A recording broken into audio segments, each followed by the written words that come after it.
நாம் கர்த்தருடைய வார்த்தைக்கு நேராக நாம் கடந்து செல்லலாம். யோவான் எழுதின சுவிசேஷம் 8வது அதிகாரம் 12வது வசனத்தை ஒருவர் சத்தத்தை உயர்த்தி நாம் வாசிக்கலாம். Then spake Jesus again unto them, saying, I am the light of the world. He that follow me shall not walk in darkness, but shall have the light of life.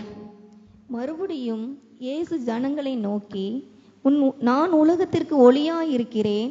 என்னை பின்பற்றுகிறவன் இருளிலே நடவாமல் ஜீவ ஒளியை அடைந்திருப்பான் என்றார். இப்பொழுது வாசிக்க கேட்ட இந்த வார்த்தை மூலமாக ஒவ்வொரு இருதயங்களிலும் தேவன் பேசும்படியாக கர்த்தரை ஸ்தோத்தரிப்போம். ஸ்தோத்திரம், ஸ்தோத்திரம், ஸ்தோத்திரம், ஸ்தோத்திரம், ஸ்தோத்திரம், ஸ்தோத்திரம், ஸ்தோத்திரம். ஹல்லேலூயா. கர்த்தருடைய பரிசுத்த நாமத்திற்கு மகிமை உண்டாவதாக. இந்த கால வேளையிலும் கூட கர்த்தர் நம்மோடு பேசுகிற வார்த்தைகள் என்ன? இப்ப வாசிக்க கேட்ட இந்த வசனத்துல நாம் பார்க்கிறோம். மறுபடியும் இயேசு ஜனங்களை நோக்கி, நான் உலகத்திற்கு ஒளியாய் இருக்கிறேன். என்னை பின்பற்றுகிறவன் இருளிலே நடவாமல் ஜீவ ஒளியை அடைந்திருப்பான் என்றார். இந்த இயேசு கிறிஸ்து சொல்லுவதை நாம் பார்க்கிறோம். கர்த்தருக்கு ஸ்தோத்திரம். நம்முடைய தேவன் உலகத்துக்கு எப்படி இருக்கிறாரா? ஒளியாய், ஜீவ ஒளியாக இருக்கிறதை நாம் பார்க்கிறோம். கர்த்தருக்கு ஸ்தோத்திரம். இயேசு கிறிஸ்து சொல்லுகிறார், நான் உலகத்திற்கு ஒளியாய் இருக்கிறேன் என்று அவர் சொல்லுவதை நாம் பார்க்கிறோம். இயேசு கிறிஸ்துவை தவிர இந்த இயேசுவை அன்றி வேற எந்த ஒளியும் இந்த பூமியில இல்லை. இயேசு கிறிஸ்துவே நமக்கு ஜீவ ஒளியாக இருக்கிறார். இயேசுவே ஜீவ ஒளியாய் இருக்கிறார். கர்த்தருக்கு ஸ்தோத்திரம். நாம் ஒளியை நோக்கி நாம் வர வேண்டும். இந்த கடைசி காலத்துல வந்திருக்கிறோம். நாம் இந்த கிருபையின் காலத்துல, இந்த கிருபையின் வாசல் அடைபடும் முன்னே நாம் ஜீவ ஒளியில் அண்டையிலே ஒவ்வொரு மனிதனும் வர வேண்டியது மிகவும் அவசியம். நம்ம ஆலயத்துக்கு வரலாம், வந்துட்டு எல்லாமே நம்ம செய்யலாம். பாருங்க, அந்நிய பாஷையில பேசலாம், அதான் தேவன் கொடுத்தது. சில காலம் போகும்போது அன்பை விட்டு தூரமா போவாங்க. இயேசுவை விட்டு, ஜீவ ஒளியை விட்டு விலகி போவாங்க. இந்த கடைசி நாட்கள்ல அப்படி நாம் காணப்படக்கூடாது. கர்த்தருக்கு ஸ்தோத்திரம். நாம் ஒவ்வொரு மனிதன் ஜீவ ஒளியை நோக்கி வர வேண்டும். நம்முடைய நாவுல வர்ற வார்த்தைகள் ஜீவனுள்ள வார்த்தை, ஜீவ ஒளியாகிய அந்த உயிர்ப்பிக்கிற வார்த்தை. அந்த வார்த்தை ஒவ்வொரு மனிதனுக்குள்ளும், ரட்சிக்கப்பட்ட ஒவ்வொரு பிள்ளைகளுக்குள்ளும் கிருபையுள்ள வார்த்தை, சமாதானத்துக்குரிய வார்த்தை, ஜீவ ஒளியாகிய அந்த வார்த்தை அந்த வர வேண்டும். கர்த்தருக்கு ஸ்தோத்திரம். உலகத்தில் ஒளியாக வெளிப்பட்ட இயேசு கிறிஸ்துவை நாம் பின்பற்ற வேண்டும். அநேகர் மனுஷரை பின்பற்றுகிறவர்களாக இருக்கிறார்கள். மனுஷர் மேல் நம்பிக்கை வைத்து ஒருபோதும் மனிதனை நம்பவே கூடாது. கர்த்தருக்கு ஸ்தோத்திரம். தேவனை தவிர நீங்க யார் மேல நம்பிக்கை வச்சாலும் இந்த நம்பிக்கை ஒரு நாள் வீணாக போய்விடும். அதே மாதிரி அன்பு அதுதான். நம்முடைய தேவன் அன்பின் தேவன். நம்ம மனுஷர் மேல இந்த வைக்கிற அன்பு ஒரு நாள் விலகி மறைஞ்சு போய்விடும். தேவனுடைய அன்பிலே நாம் நிலைத்திருக்க வேண்டும். கர்த்தருக்கு ஸ்தோத்திரம். அவர் பாருங்களேன், உலகத்தில் ஒளியாக வெளிப்பட்டார் என்று நாம் பார்க்கிறோம். அந்த ஒளியாகிய இயேசு கிறிஸ்துவை, அந்த தேவனை நாம் பின்பற்ற வேண்டியது மிகவும் அவசியம். ஜனங்களே, ஒரு காலம் இருளில் நடக்க தேவன் ஒரு மனிதனையும் அனுமதிப்பதில்லை. இருளில் எப்படி ஆகிலும் போய் சாகட்டும்னு ஆண்டவர் நினைக்க மாட்டார். ஜீவ ஒளியில என்னை பின்பற்ற வேண்டும். ஆண்டவர் விரும்புகிற காரியம் அதுதான். தேவனுடைய சித்தம், தேவனுடைய விருப்பம் அதுதான். கர்த்தருக்கு ஸ்தோத்திரம். ஒவ்வொரு தேவனுடைய பிள்ளைகளும் இருளிலே போய் விடக்கூடாது, தேவனுடைய வழியை விட்டு விலகி போகக்கூடாது என்று ஆண்டவர் மிகவும் எச்சரிக்கையாக இருக்கிறார். கர்த்தருக்கு ஸ்தோத்திரம். தேவன் இருளின் வழியில போவதற்கு ஒருவனையும் தேவன் அனுமதிப்பதில்லை. கர்த்தருடைய பரிசுத்த நாமத்திற்கு மகிமை உண்டாகட்டும். நீ ஒளியை நோக்கி வந்தால், ஒளியாகி இயேசு கிறிஸ்து உன்னை ஏற்றுக்கொண்டு உன் சகல பாவங்களையும் இயேசு கிறிஸ்துவின் ரத்தம் கழுவி உன்னை சுத்திகரிக்கும். என் ஜனமே, கர்த்தருடைய பரிசுத்த நாமத்திற்கு மகிமை உண்டாகட்டும். நாம் தேவனை பின்பற்றுகிறவர்களா இருக்கிறோமா?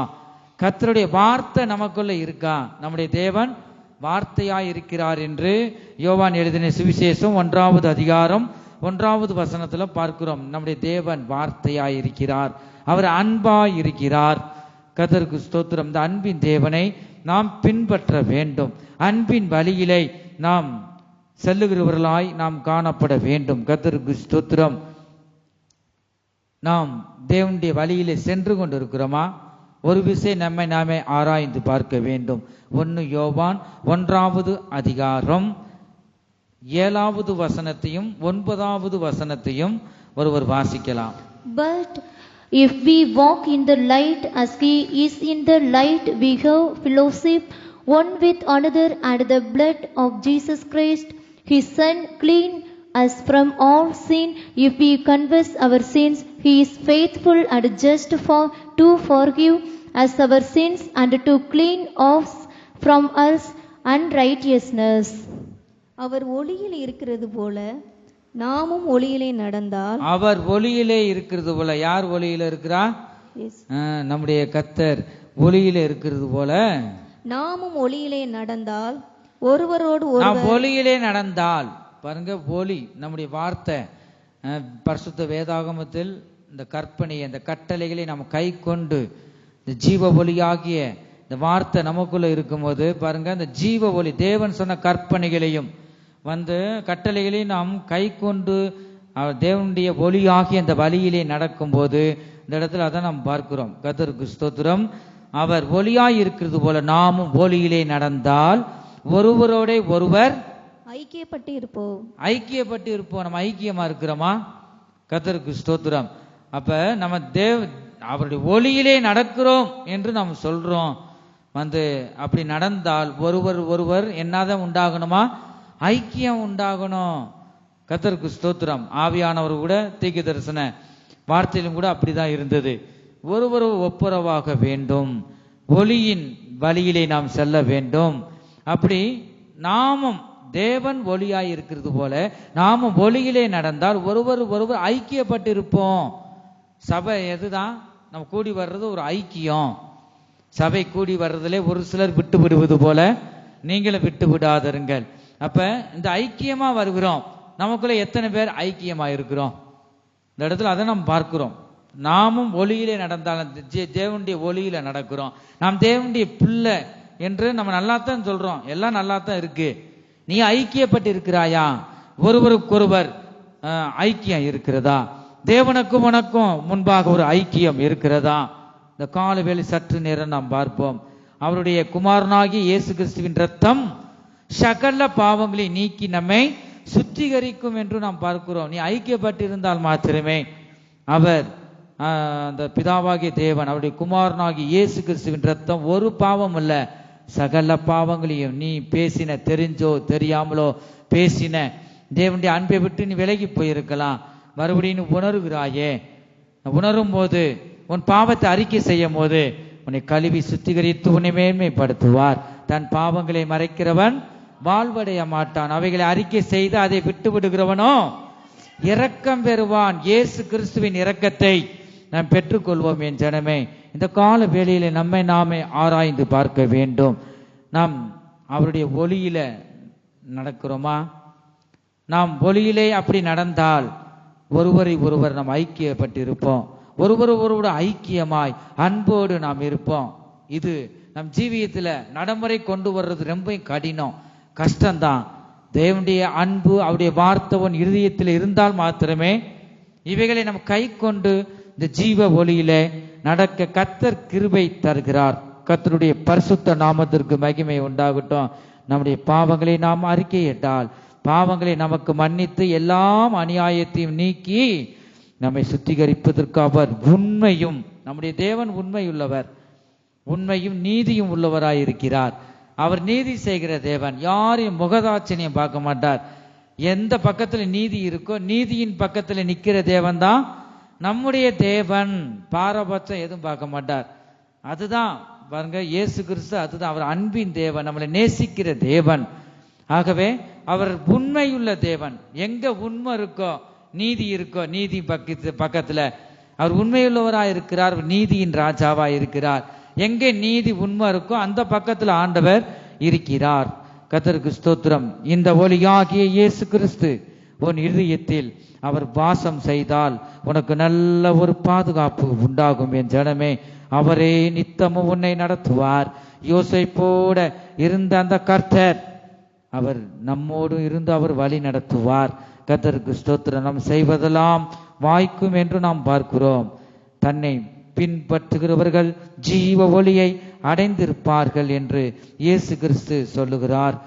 யோவான் எழுதின சுவிசேஷம் 1வது அதிகாரம் 9வது வசனத்தை வாசிக்கும் பொழுது, யோவானுக்கு எழுதின சுவிசேஷம், யோவான் எழுதின சுவிசேஷம் 1வது அதிகாரம் 9வது வசனம் வாசிங்க. உலகத்திலே வந்து எந்த மனுஷனையும் பிரகாசிப்பிக்கிற உலகத்திலே வந்து எந்த மனுஷனையும், எப்படிப்பட்ட மனுஷனா இருக்கட்டும், குடிகாரனா இருக்கட்டும், போயலைக்கு அடிமையா இருக்கட்டும், ஏக கெட்ட பழக்கங்கள் இந்த பூமியில் இருக்கு பாருங்க. அதை நீக்கவே ஆண்டவர் வந்தார். சத்துருவின் கிரியைகளை அழிக்கவே மனுஷகுமாரன் வெளிப்பட்டார் என்று பார்க்கிறோம். எந்த மனுஷனையும் பிரகாசிப்பிக்க செய்யும் ஒளியை, அந்த மெய்யான ஒளி. அந்த மெய்யான ஒளிங்க, அது பொய்யான ஒளி கிடையாது, அது மெய்யான ஒளி. இந்த ஒளி ஒரு மனிதனை பிரகாசிக்க செய்யும். இந்த ஒளி இந்த மனிதனோட பட்ட உடனே வந்து அவன் தெளிவாவான். கர்த்தர் அவருடைய பிள்ளையாக அவனை மாற்றுவான். உலகத்திலே வந்து எந்த மனுஷனையும் பிரகாசிப்பிக்க செய்யும் ஒளிதான் அந்த மெய்யான ஒளி. அவரே இயேசு கிறிஸ்துவாய் இருக்கிறார். என் ஜனமே, நாம் ஒவ்வொருவரும் வெளிச்சமாகிய ஒளியினிடத்தில் நாம் வர வேண்டும். தேவன் உலகத்திலே சிருஷ்டித்த போது கர்த்தர் பேசிய முதல் வார்த்தை வெளிச்சம் உண்டாக கடவுது என்று சொன்னார். ஆதியாகமம் 1வது அதிகாரம் 3வது வசனத்துல நாம் பார்க்கிறோம். தேவன் வெளிச்சம் உண்டாக கடவுது என்றார். உண்டாக கடவுது என்றார். வெளிச்சம் உண்டாயிற்று. ஹல்லேலூயா.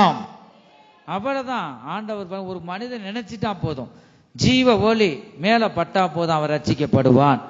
கர்த்தருடைய பரிசுத்த நாமத்திற்கு மகிமை உண்டாகட்டும். தேவன் வெளிச்சம் உண்டாக கடவுது என்ற அவ்வளவுதான், வெளிச்சம் உண்டாயிற்று.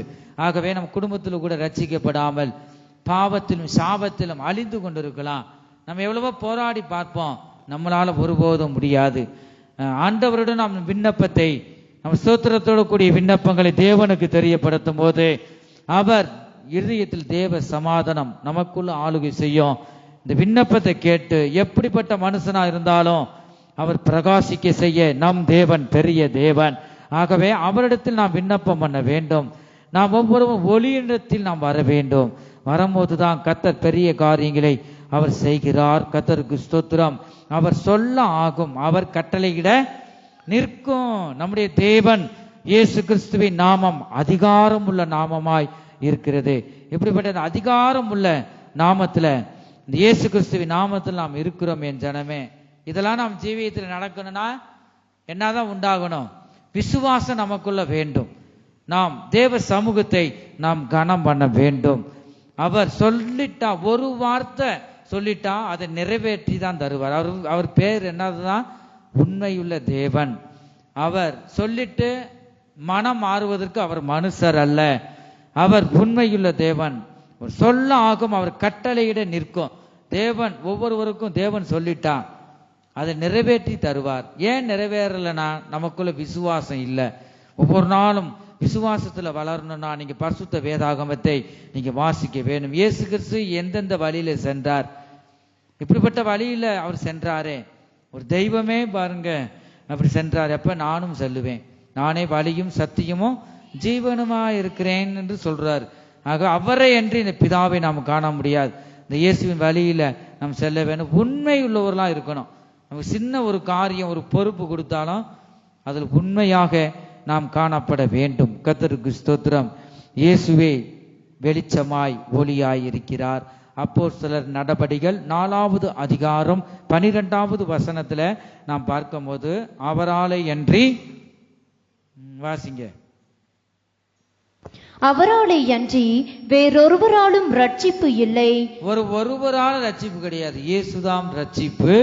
நாம் ரட்சிக்கப்படும்படிக்கு வானத்தின் கீழெங்கும், நாம் ரட்சிக்கப்படும்படிக்கு வானத்தின் கீழெங்கும் மனுஷர்களுக்குள்ளே அவருடைய நாமமே அல்லாமல், மனுஷர்களுக்குள்ள இயேசுவின் நாமம் தான் மெயின். அவருடைய நாமமே இல்லாமல் வேறொரு நாமம் கட்டளையிடப்படவும் இல்லை என்றான். பாத்தீங்களா? கட்டளை இல்லை. ஆகவே இயேசுதான் ஒரு ரட்சிப்பு. இந்த பூமியில மனுஷருக்குள்ள இயேசுவின் நாமந்தான்.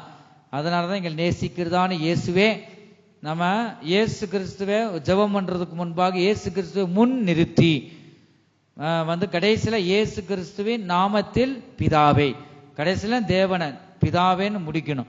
ஆகவே இயேசு கிறிஸ்து தான் நமக்காக வந்தார். நானும் மற்ற எந்த மனுஷரும் உங்களுக்காக மறிக்கல, ரத்தத்தை சிந்தல. இயேசு ஒருவரே அவருடைய பிதாவாகிய தேவன் அவருடைய குமாரனாகிய இயேசு கிறிஸ்து நமக்கு பரிசாக இந்த உலகத்துக்கு தந்தார். இயேசு கிறிஸ்துவின் ரத்தம் சிந்தப்பட்டிருக்கிறது. இயேசு கிறிஸ்துவின் ரத்தத்தை நாவல நீங்க சொன்னா நமக்குள்ள இருக்கிற தீய கிரிகள் அகன்று போகும். எல்லாம் சோர்வி நாவிகள் எல்லாம் அகன்று போகும். அவ்வளவு வல்லமை உள்ள அதிகாரம் உள்ள நாமந்தாம் இயேசுவின் நாமம். இயேசுவின் நாமம் இனிதான நாமம், இணையில்லா நாமம், இன்ப நாமம் எங்கள் இயேசுவின் நாமம். இனிதான நாமம், இணையில்லா நாமம், இன்ப நாமம். பாவத்தை போக்கும், பயமதை நீக்கும், பரம சந்தோஷம் பக்தரு களிக்கும். பாவத்தை போக்கும், பயமதை நீக்கும், பரம சந்தோஷம் பக்தரு களிக்கும். இயேசுவின் நாமம் இனிதான நாமம், இணையில்லா நாமம், இன்ப நாமம் எங்கள் இயேசுவின் நாமம். இனிதான நாமம், இணையில்லா நாமம், இன்ப நாமம். ஹல்லேலூயா. இயேசுவின் நாமத்துல நம்ம இருக்கிறோம். அவருடைய நாமத்துல பாருங்க, இயேசுவின் நாமத்தை கொண்டு எவ்வளவு வேணாலும் அவருடைய நாமத்தை, என் நாமத்தினால நீங்க எதை கேட்டாலும் செய்வேன்னு சொல்றார். ஆகவே இயேசுவின் நாமம் நம்ம கரங்கள்ல கொடுக்கப்பட்டிருக்கிறது. மனுஷர்களுக்குள்ளே அவருடைய நாமமே இல்லாமல் வேற நாம கட்டளையிடப்படல. ஆகவே இயேசு கிறிஸ்துவின் நாமத்துல நான் உச்சரித்து அதை கேட்கும் போது கர்த்தர் தருகிறார். யோவான் எழுதின சுவிசேஷம் 8வது அதிகாரம் 32வது வசனத்துல பார்க்கிறோம், சத்தியத்தையும் அறிவீர்கள், சத்தியம் உங்களை விடுதலையாக்கும் என்றார். பாத்தீங்களா? அவ்வளவுதான். சத்தியத்தை நாம் அறியும் போது இந்த சத்தியம், சத்தியம் என்பது என்ன? வசனம் என்று பார்க்கிறோம். யோவானுக்கு எழுதின சுவிசேஷம் 17வது அதிகாரம் 17வது வசனத்துல பார்க்கிறோம், வசனம் என்று பார்க்கிறோம். இந்த சத்தியமாக இந்த வசனங்களை, இந்த வார்த்தைகளை நம் இருதயத்தில் எழுதப்பட வேண்டும். நீங்கள் என்னிலும் என் வார்த்தைகள் உங்களிலும் நிலைத்திருந்தால் நீங்கள் கேட்டுக்கொள்வது எதுவோ அது உங்களுக்கு செய்யப்படும். கர்த்தருடைய வார்த்தை நமக்கு இருக்கிறதா? கர்த்தருடைய வார்த்தை நமக்கு இருக்கும்போது இந்த வார்த்தை நம்மளை மேன்மைப்படுத்தும், உயர்த்தும். யாரும் நமக்கு விரோதமாக செயல்பட மாட்டார்கள். கர்த்தருக்கு ஸ்தோத்திரம். சத்தியம் என்றால் என்ன என்று நாம் பார்க்கிறோம். சத்தியம் என்றால் என்ன? தேவனுடைய வசனம், வசனம் என்று நாம் பார்க்கிறோம். கர்த்தருடைய பரிசுத்த நாமத்திற்கு மகிமை உண்டாகட்டும். இந்த வசனத்தை நாம் வாசித்து அதை தியானித்து நாம் அனுதினமும் கர்த்தருடைய சத்தியத்திலே நாம் காணப்பட வேண்டும். சத்தியமாகிய வசனம் நமக்குள் போக போக நம் இருதயம் வெளிச்சமாகும். ஒரு இடத்துக்குள் வெளிச்சம் உள்ளே நுழையும் போது அந்த இடத்தில் உள்ள இருள் அகன்று போய்விடும் என் ஜனமே. அதுபோலவே ஒளியாகிய இயேசு கிறிஸ்து நம் இருதயத்தில் வரும்போது இருளான அந்தகார வல்லமைகள் அனைத்தும் நம்மை விட்டு அகன்று விடும் என் ஜனமே. எத்தனை பேர் இந்த இயேசு கிறிஸ்து ஒளியாகிய தேவன் என் இருதயத்துல வாசம் செய்யணும்னு நீங்க நினைக்கிறீங்க? ஆண்டவர் உங்களுக்குள்ள இருந்தா நிச்சயம் நீங்க பேசுற வார்த்தை ஜீவ ஒளியாகிய சமாதானத்தின் வார்த்தை புறப்படும். இயேசு எனக்குள்ள இருக்காருன்னு நம்ம நாவுல சொல்லலாம், மனுஷரை பிரியப்படுத்த முடியாத ஒருபோதும் சொல்லக்கூடாது. இயேசு நமக்குள்ள இருந்தா எல்லாரையும் ஒண்ணு போல நாம் நேசிப்போம். கர்த்தருக்கு ஸ்தோத்திரம். ஒருவர் நம்ம அன்பு கூறுவோம். அன்பின் வார்த்தை நம்ம நாவுல வரும். செயல்பாடுல தானாவே நம்மளை அறியாம, ஆனா தேவன் நமக்குள்ள இருந்தா அன்பின் தேவன் வெளிப்பட்டுக்கிட்டே இருப்பார். ரகசியம் அதுதான். கர்த்தருக்கு ஸ்தோத்திரம். கர்த்தர் நமக்குள் இருந்து ஜீவ ஒளியாய் நித்தமும் நம்மை ஜெயமாய் நடத்துவார். இன்னும் ஆத்மா ஆதாயம் செய்யணும், நான் பெற்ற ரட்சிப்பை மற்றவர்களுக்கு சொல்லணும். தேவனுடைய அன்பை அனுதினமோ நீங்க ருசி பார்த்துக்கிட்டே இருப்பீங்க. தேவன் நமக்குள்ள இருந்தா யாவரோடு நீங்க சமாதானமாய் ஐக்கியமா இருப்பீங்க. கர்த்தருக்கு ஸ்தோத்திரம். நம்முடைய தேவன் ஜீவ ஒளியாய் நித்தமும் நம்மளை ஜெயமாய் நடத்துகிற தேவன் தாம் நம்முடைய தேவன். இயேசு கிறிஸ்து உலகத்தில் ஒளியாய் இருக்கிறார். இயேசு கிறிஸ்து இந்த உலகத்தில் எப்படி இருக்கிறாராம்? ஒளியாய் இருக்கிறார். இந்த ஒளியாய் இருக்கிறார். அதுபோல நம்ம என்ன செய்யணும்? அது ஒளியிலே நாம் நடக்க வேண்டும். அவர் பிரகாசிக்க செய்யும் ஒளியாய் இருக்கிறார். அவர் இருளை போக்கும் ஒளியாய் இருக்கிறார். அவர் வழிகாட்டும் ஒளியாய் இருக்கிறார். பாவத்தை போக்கும் ஒளியாய் இருக்கிறார். அவரே பெரிய தேவன், அவரே உயர்ந்தவர், அவரே வல்லமையுள்ள தேவன், அவரே பரிசுத்தம் உள்ளவர், அவரே நீதியின் ராஜா, அவரே சர்வ வல்லமையுள்ள தேவன். என் ஜனமே, எத்தனை பேர் ஜீவ ஒளியை நாம் பின்பற்றுகிறோம்? கர்த்தரிடத்திலிருந்து நமக்கு 3 விதங்களில் ஒளி கிடைக்கும். கர்த்தருக்கு ஸ்தோத்திரம். இந்த 3 விதங்கள்ல நமக்கு ஒளி கிடைக்கும். நமக்குள்ள ஒளி வீசிட்டா நம்முடைய வார்த்தைகள் நல் வார்த்தைகள் புறப்படும். பரிசுத்தம் உள்ள ஒரு வார்த்தைகளாய், சமாதானத்தின் வார்த்தைகளாய் புறப்படும். யாவரோடும் ஐக்கியமாய் இருப்போம். விஷயம் அதுதான். கர்த்தருக்கு ஸ்தோத்திரம். எனக்குள்ள கர்த்தர் இருக்கிறார்னு சொல்லலாம். செயல்பாட்டுல அது தானாவே வெளிப்படுறோம். ஆவியின் கனிகள் 9 வித ஆவியின் கனிகள முதலாவது கனி அன்பின் கனி. இந்த அன்பு வெளிப்படும்.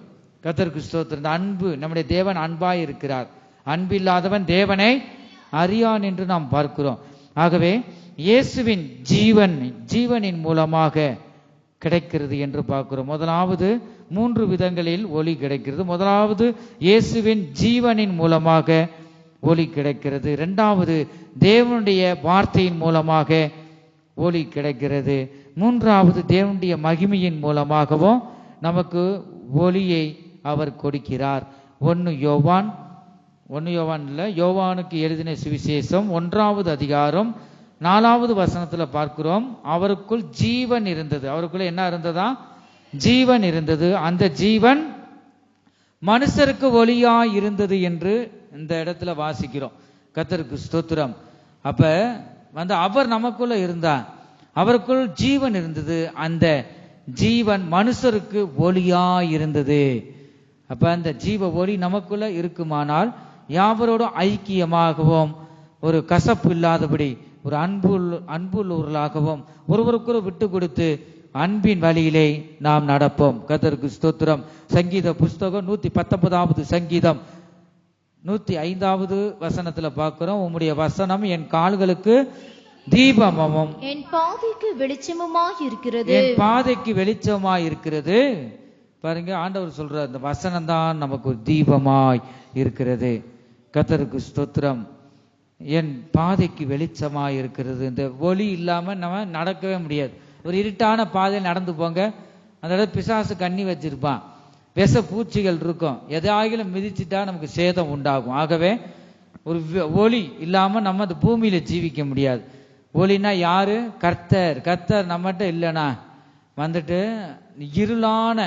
இருட்டுல நாம் நடக்கிறோம்னு அர்த்தம். கர்த்தருக்கு ஸ்தோத்திரம். வாசிங்க. ஜீவ ஒளியாய் இருக்கிறார். உம்முடைய வசனம் என் கால்களுக்கு தீபமும் என் பாதைக்கு வெளிச்சமாய் இருக்கு. இந்த வார்த்தை உன்னோடு பேசும். நம்முடைய இயேசு கிறிஸ்து பாவத்தை போக்கும் ஒளியாய் இருக்கிறார். என் ஜனமே, இயேசு என்பது மத்தேயு சுவிசேஷம் 1வது அதிகாரம் 21வது வசனத்துல பார்க்கிறோம். தமது ஜனங்களின் பாவங்களை நீக்கி அவர்களை ரட்சிப்பார். உங்களுக்கு கேள்வி பதிலெல்லாம் கொடுத்திருக்கிறோம். ஆகவே இயேசு என்பது என்ன? தமது ஜனங்களின் பாவங்களை நீக்கி ரட்சிக்கிறவர் தான். பதில் அதுதான். ஆகவே என் ஜனம் எனக்கு செவி கொடுத்து இஸ்ரவேல் என் வழிகளில் நடந்தால் நலமாயிருக்கும். என் ஜீவ ஒளியில நீ நட. என் பேரை வெளியில என் நாம தூசிக்கப்படும்படிக்கு நீ நடக்காத. என் ஜீவ ஒளியை நீ பின்பற்று. அப்படிதான் நான் வாசிக்கிறோம். என் ஜனம் எனக்கு செவி கொடுத்து, தேவனுக்கு செவி கொடுக்காத வணங்கா கழுத்துள்ள ஜனம் என்று நாம் பழைய ஏற்பாட்டிலையும் இயேசு கிறிஸ்து சொல்றார். கர்த்தருக்கு ஸ்தோத்திரம். இந்த இடத்துல அதான் பார்க்க, என் ஜனம் எனக்கு செவி கொடுத்து இஸ்ரவேல் என் வழிகளில் நடந்தால் நலமாயிருக்கும் என்று இந்த இடத்துல நாம் பார்க்கிறோம். கர்த்தருடைய பரிசுத்த நாமத்திற்கு மகிமை உண்டாவதாக. யார் இந்த மகிமையின் ராஜா? யார் இந்த மகிமையின் ராஜா? அவர் பராக்கிரமசாலியானவர். யார் இந்த மகிமையின் ராஜா? கர்த்தர் என் வெளிச்சமும் என் ரட்சிப்பும் மாணவர். கர்த்தரின் வெளிச்சமும் கர்த்தரே என் வெளிச்சம் என் ரட்சிப்பும் மாணவர். கர்த்தரின் ஜீவனும் மகாபலனும் மாணவர். யார் இந்த மகிமையின் ராஜா, யார் இந்த மகிமையின் ராஜா. ஹல்லேலூயா. நம்முடைய தேவன் வெளிச்சமாயிருக்கிறார். அவரே நமக்கு ரட்சிப்பாயிருக்கிறார். அவரே ஜீவனின் மகாபலனுமாய் இருக்கிறார். என் ஜனமே, கர்த்தருக்கு ஸ்தோத்திரம். கர்த்தர் எனக்கு நித்திய வெளிச்சமாய் இருப்பார். எனக்கு கர்த்தர் மெய்யான தேவனும் நித்திய ஜீவனுமாய் இருக்கிறார். எத்தனை பேர் நம்ம அறிக்கை செய்கிறோம்? தேவன் எனக்குள்ள இருக்கிறார். எனக்கு இயேசுவே வழியும் சத்தியமுமாய் இருக்கிறார். கர்த்தர் எனக்கு மாறாத அடைக்கலமாய் இருக்கிறார். எனக்கு கர்த்தர் நித்திய அடைக்கலமாய் இருக்கிறார். எனக்கு கர்த்தர் இக்கட்டு காலத்தில் அடைக்கலமாய் இருக்கிறார். எனக்கு கர்த்தர் தீங்கு நாளில் அடைக்கலமாய் இருக்கிறார். கர்த்தர் எனக்கு உயர்ந்த அடைக்கலமாய் இருக்கிறார். இங்க கவனி, கூட பேசக்கூடாது, கவனிங்க. நம்முடைய தேவன் அடைக்கலமான தேவன், நம்மளை நேசிக்கிறார். ஆகவே நம் உயிரோடு ஜீவனோடு இருக்கிறது அவருடைய சுத்த கிருபை. அவர் ஒவ்வொரு நாளும் அடைக்கலம், அவருடைய அடைக்கலத்திலே நாம் வாழ்கிறோம். கர்த்தருக்கு ஸ்தோத்திரம். தீங்கு நாட்களில் கர்த்தரே நமக்கு அடைக்கலம்.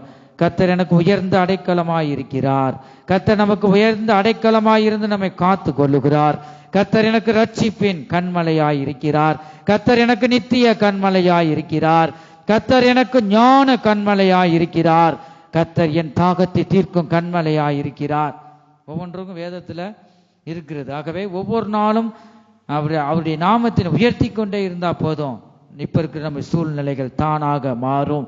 இந்த ஜீவ ஒளியாகிய இயேசு நமக்குள்ள வந்துட்டா இருளை போக்கி கர்த்தர் நன்மையானதை தந்து வழி நடத்துவார். கர்த்தர் எனக்கு நன்மை செய்யும் கண்மலையாய் இருக்கிறார். எத்தனை பேர் நாம் உச்சரிக்கிறோம்? இயேசு கிறிஸ்து ஒருவரையும் அவர் புறம்பே தள்ளுவதில்லை. ஒவ்வொருவரையும் இயேசு கிறிஸ்து அழைக்கிறார். மத்தேயு சுவிசேஷம் 11வது அதிகாரம் 28வது வசனத்துல நாம் பார்க்கிறோம். வருத்தப்பட்டு பாரம் சுமக்கிறவர்களே, நீங்கள் எல்லாரும் என்னிடத்தில் வருத்தப்பட்டு பாரம் சுமக்கிறவர்களே, நீங்கள் எல்லாரும் என்ன செய்யுங்க? என்னிடத்தில் வாருங்கள், என்னிடத்தில் வாருங்கள், நான் உங்களுக்கு இளைப்பாறுதல் தருவேன். நான் உங்களுக்கு இளைப்பாறுதல் தருவேன். எந்த தெய்வமாவது இப்படி சொல்லியிருக்கா? நான் உனக்கு அடைக்கலம் தாரேன் வாங்க. கர்த்தருக்கு ஸ்தோத்திரம். சின்ன காரியத்துக்கு விட்டு கொடுக்க நம்ம இடம் இல்லை பாருங்க. எப்படி நம்ம அடைக்கலம் கொடுப்போம்? அதே மனுஷர் தான், தெய்வம் தான். அந்த இயேசு கிறிஸ்து ஒவ்வொருவரையும் அழைக்கிறார். எல்லாரையும் ஆண்டவர் நேசிக்கிறார். எல்லாரையுமே நேசிக்கிறார். மெய்யான தெய்வம் யாருன்னு அறியல. அவங்க இந்த ஜீவ உலகத்துல வந்து இந்த வசனத்தை வாசிங்க.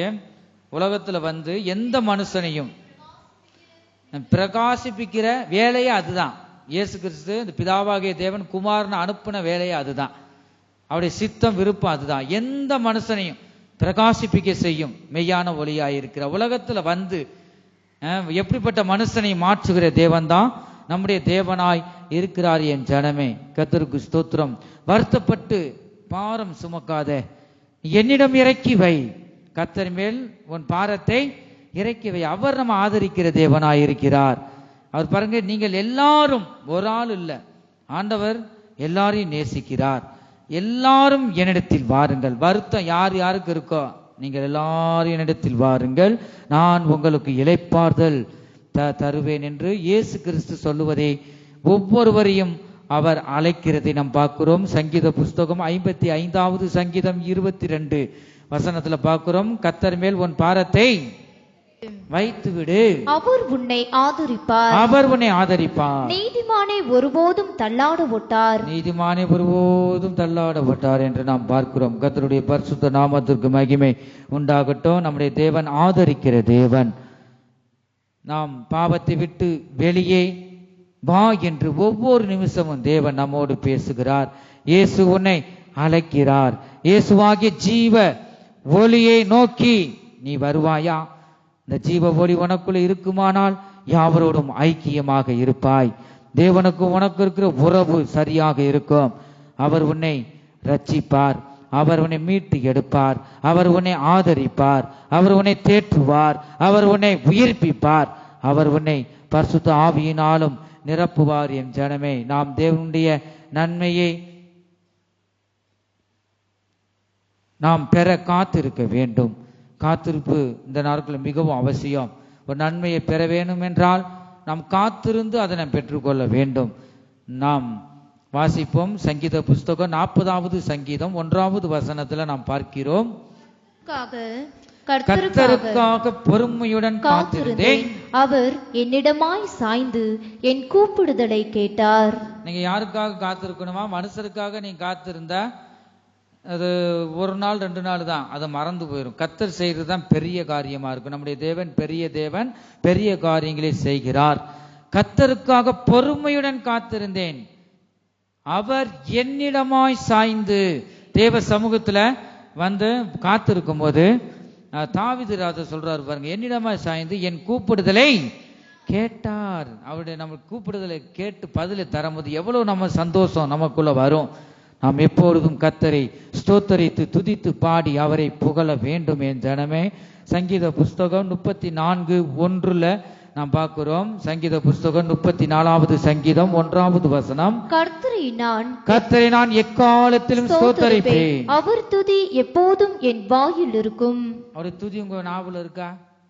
சொல்லுங்க. நீ காலையில ஜெபம் பண்ணவங்க, அதிகாலை எழுந்து ஜெபம் பண்ணவங்க சத்தத்தை உயர்த்தி ஹல்லேலூயா, கர்த்தருக்கு ஸ்தோத்திரம், கர்த்தருடைய பரிசுத்த நாமம் மகிமைப்படுவதாக. தாவீது ராஜா சொல்றாரு, கர்த்தரை நான் எக்காலத்திலும் நான் ஸ்தோத்தரிப்பேன், அவர் துதி என் வாயில் இருக்கும். நம்ம நாவல துதி இருக்கா? சண்டை இருக்கா? நம்ம நாவல துதிகள் இருக்கா?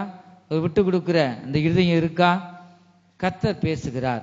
ஆனா வார்த்தையை கொண்டு அப்படியே வந்து பேசுவார். இந்த வார்த்தை உங்களுக்குள்ள இருதயத்தை குத்தப்படும் போது ஆண்டவர் உன்னை நேசிக்கிறார். நீ அதை விட்டு, இது பொல்லாத கிரியைகள் குத்தப்படும் போது இதை இந்த பொல்லாத கிரியில விட்டு நீ வெளியில வரணும் தான் ஆண்டவர் வசனத்தை கொண்டு உன்னை கண்டிக்கிறார்.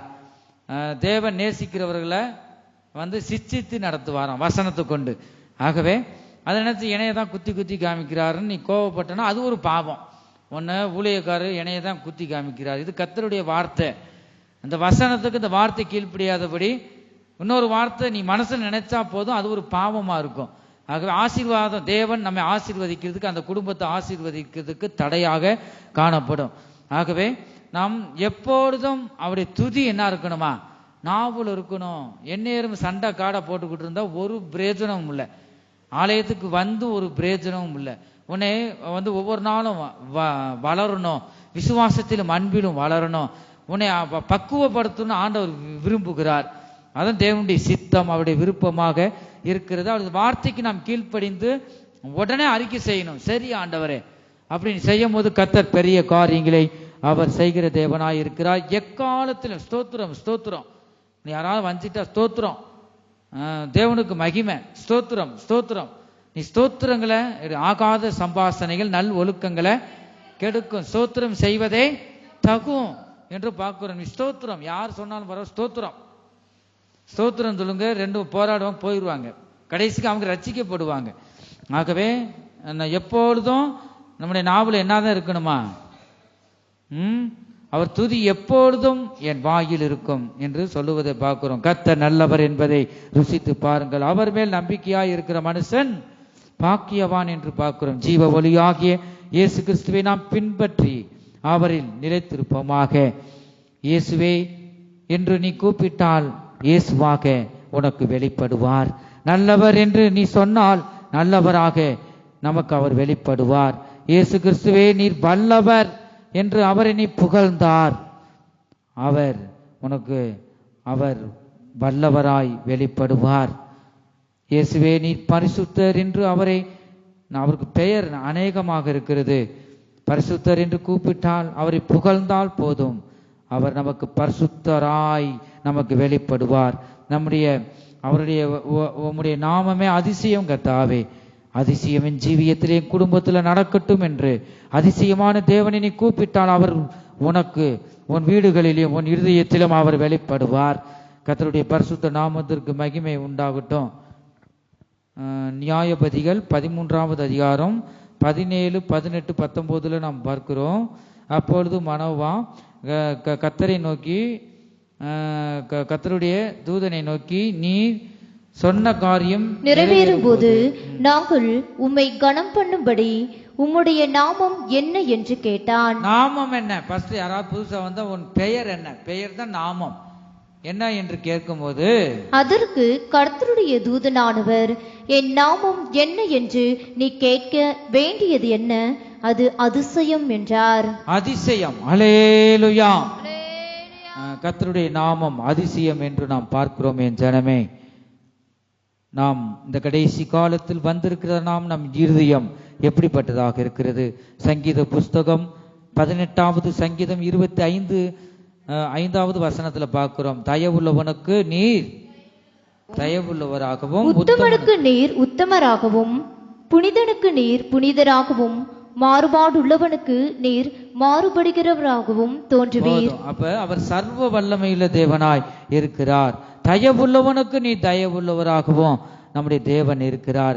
தேவரீர் என் விளக்கை ஏற்றுவீர், என் தேவனாகிய கர்த்தர் என் இருளை வெளிச்சமாக்குவார், உம்மாலே நான் ஒரு சேனைக்குள் பாய்ந்து போவேன் என்று நாம் பார்க்கிறோம். கர்த்தருக்கு ஸ்தோத்திரம்.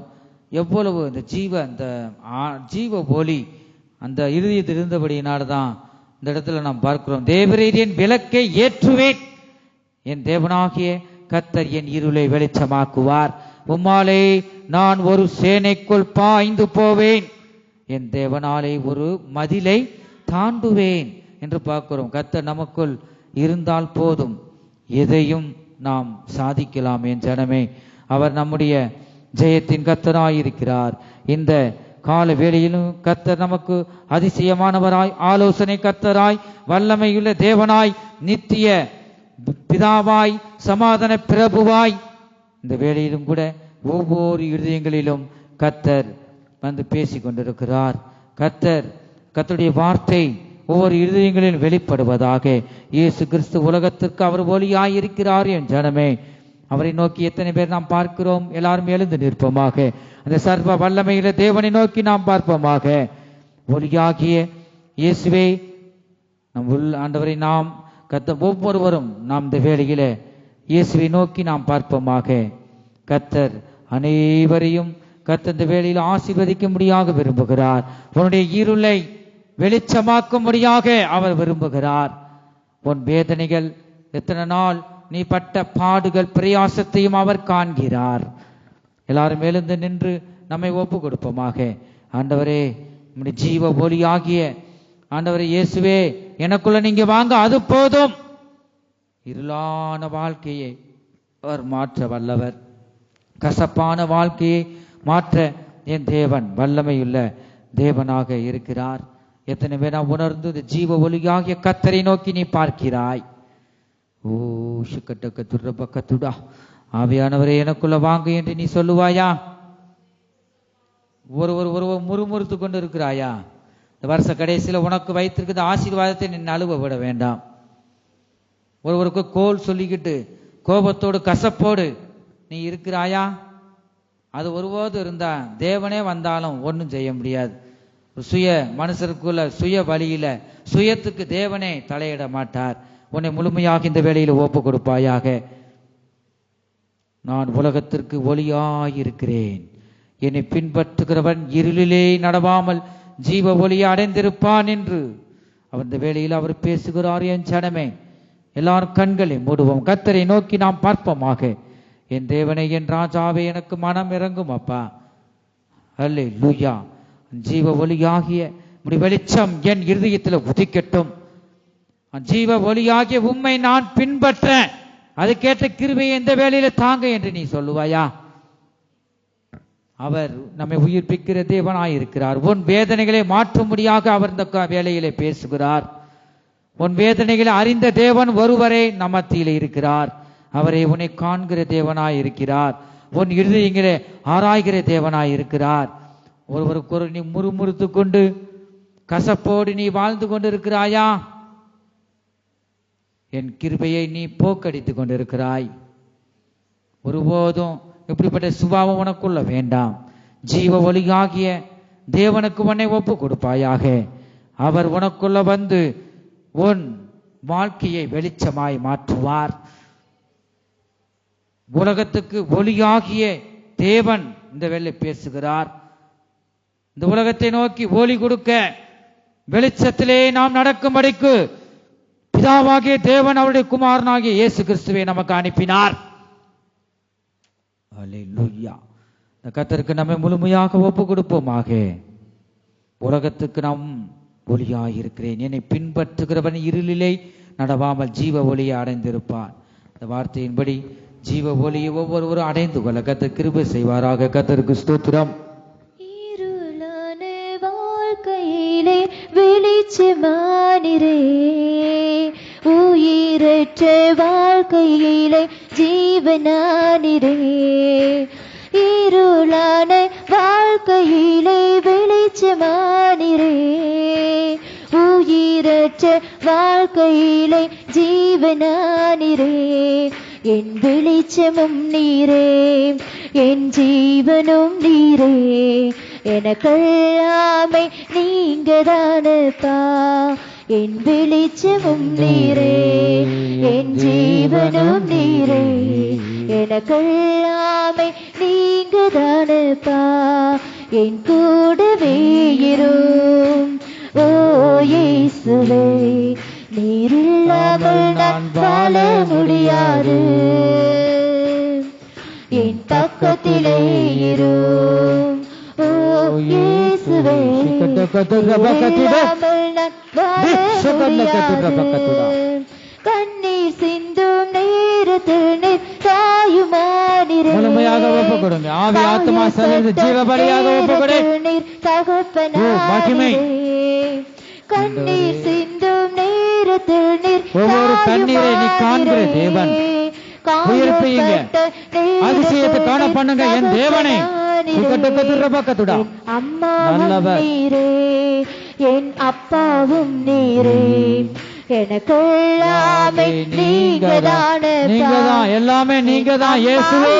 நீரே, என் அப்பாவும் நீரே, எனக்கெல்லாமே நீங்கதானப்பா.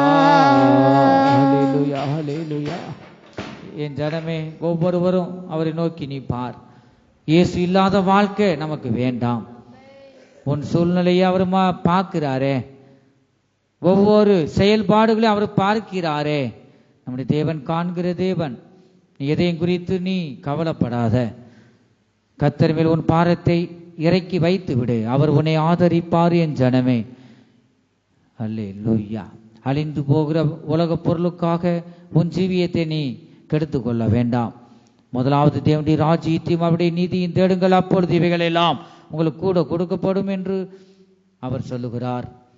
கர்த்தாவை ஜீவ ஒளியாகி இயேசுவை என் இருதயத்தில் வந்து ஆளுகை செய்யுங்க. ஒவ்வொருவரும் இயேசு கிறிஸ்துவை வந்து இருதயத்தில் வரட்டும். இயேசுவை நீங்க ஒவ்வொருவரும் வீட்டுக்கு கூப்பிட்டு போங்க. கர்த்தாவே, ஆண்டவரே ஸ்தோத்திரம், நீங்க என் இருதயத்தில் வாங்க, என் வீட்டுக்கு வாங்க. உடைய தேவ சமாதானம், ஆண்டவருடைய நீதியும் உடைய கிருபையும் உடைய தயவும் எனக்குள்ள காணப்படட்டும், எனக்குள்ள நீங்க வாங்க என்று நீ சொல்லுவாயா? அல்லேலூயா. ஸ்தோத்திரம் ஆண்டவரே, ஸ்தோத்திரம் அப்பா, ஸ்தோத்திரம் ஆண்டவரே. ஓ சிக்கட்ட கத்துட பக்கத்துடா. சோதரம் சோதரம் சோதரம் சோதரம் சோதரம் சோதரம். நம் கர்த்தருடைய சமூகத்துக்காக கரங்களை தட்டி கர்த்தரை ஸ்தோத்தரிப்போம். சோதரம் சோதரம் சோதரம் சோதரம். எல்லா துதி கனம் மகிமையும் பிதா குமாரன் பரிசுத்த ஆவியானவருக்கே கொடுத்து கர்த்தரை ஸ்தோத்தரிப்போம். சோதரம் சோதரம் சோதரம் சோதரம் சோதரம் சோதரம். எங்கள் அன்பின் இயேசுவே, நாங்கள் மே துதிக்கிறோம், ஸ்தோத்தரிக்கிறோம் அப்பா. ஆனால் ஆரம்பம் முதல் கர்த்தாவை முடிவு வரை ஒவ்வொரு பகுதியிலும் நீங்க ஆசீர்வதித்து தந்தபடியால் ஸ்தோத்திரம். இங்க வந்திருக்கிற ஒவ்வொருவரையும் நீங்க ஆசீர்வதிங்க. பெரியோர் முதல் சிறியோர் வரைக்கும் கர்த்தாவை உடைய கரத்தை நீட்டி ஆசீர்வதிங்க. நல்ல கால்கை சுகத்தையும் பலனையும் ஆரோக்கியத்தையும் நல்ல ஒரு பாதுகாப்பையும் தந்து ஒவ்வொருவரையும் நீங்க வழி நடத்துங்க. இருதயத்தின் வேண்டுதல்கள் யாவையும் கர்த்தாவே நீங்க தந்து நீங்க அருள் செய்யுங்கப்பா. ஆண்டவரே ஸ்தோத்திரம். இந்த வருஷ கடைசியில கர்த்தா வந்திருக்கிறோம். ஆண்டவரே ஸ்தோத்திரம். நிறைவான ஆசீர்வாதத்தை பெற்றுக்கொண்டு புதிய வருஷத்துக்குள்ள கடந்து செல்ல ஒவ்வொருவருக்கும் நீங்க உதவி செய்யுங்க. ஒவ்வொருவரை நீங்க காத்து வழி நடத்துங்க. கர்த்தர் உன்னை காக்கிறவர், கர்த்தர் உன் வலது பக்கத்திலே உனக்கு நிழலாயிருக்கிறார். இந்த வாக்கியத்தின்படி வழி நடத்துங்க, ஆசீர்வதிங்க. உடைய வருகை ஆண்டவரை எப்பொழுதும் உடைய வருகை கர்த்தாவே இருக்குமானாலும் உம்மை சந்திக்க, உடைய கடைசி எக்கால சத்தம் கேட்கும் போது உம்மை சந்திக்க எங்களை ஆயத்தப்படுத்துங்க. துதி கனம் மகிமை எல்லாம் உமக்கே செலுத்துகிறோம். இயேசு கிறிஸ்துவின் மூலமாய் வேண்டிக் கொள்கிறோம் எங்க நல்ல பிதாவே, ஆமென். தொடர்ந்து நாம் சொல்லுவோம், என் ஆத்துமாவே கர்த்தரை ஸ்தோத்திரி, என் முழு உள்ளமே அவருடைய பரிசுத்த நாமத்தை ஸ்தோத்திரி, அவர் செய்த சகல உபகாரங்களை மறவார். ஆமென். கர்த்தராகிய இயேசு கிறிஸ்துவுடைய கிருபையும் தேவனுடைய அன்பும் பரிசுத்த ஆவியுடைய ஐக்கியமும் அவருடைய பாதுகாவலும் நம் அனைவருடன் கூட என்றென்றைக்கும் சதா காலங்களிலும் இருப்பதாக. ஆமென். ஹல்லேலூயா, ஹல்லேலூயா.